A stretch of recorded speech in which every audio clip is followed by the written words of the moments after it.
get ready with me. But actually, nakapag-get ready with me na. Nakapag-get ready na ako. But, parang, look at this.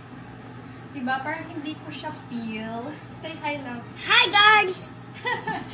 Parang hindi ko siya feel yung susuotin ko ngayon for tonight's live selling because I still have live selling tonight. Usually kasi 2 days yung live ko. So, let's try this on. Ito yung previews video. So, ito try naman natin ito. I think, ito mas magbabagay siya.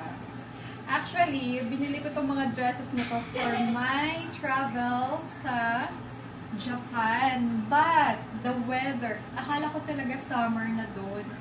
So, mali pala. Hindi pala siya summer.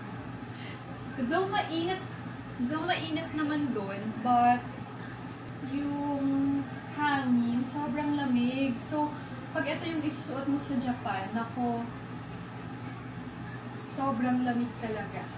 Oh my God, it's so cute! Sobrang ganda! And sobrang sexy! So zipper. Oh my God, look at this! Parang tinahina naman siya. Parang sukat na naman yung gamit na to for me. So, ayan. Ayan na siya. Ayan siya. Grabe. Sobrang ganda. Diba? Actually, etong mga dresses na to, bagay talaga siya pang Europe na travels. As in, pang Europe vibe. Oh, wow. In Italy or wherever. Oh my gosh. Super ganda.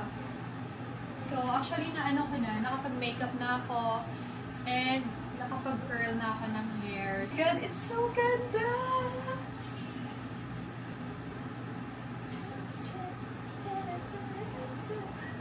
Bye! Medyo nawala yung kulot sa hair ko, so mag-aayos muna ulit ako, and then I'll be back for my full look. To be honest, medyo malaki lang dito sa akin na part kasi super flat yung sa akin. So, mas okay talaga siya na medyo may laman. Kasi sa akin talaga, medyo gumaganon siya. Nag-o-open siya ng konti. Kasi nga po, medyo flat. So, this is my final look for tonight's live. Ang ganda ba? Parang ayan. So, tara na. Mangita na tagkwarta. Later naman ang cute-cute. Bye! Mag-live selling na ako. Bye!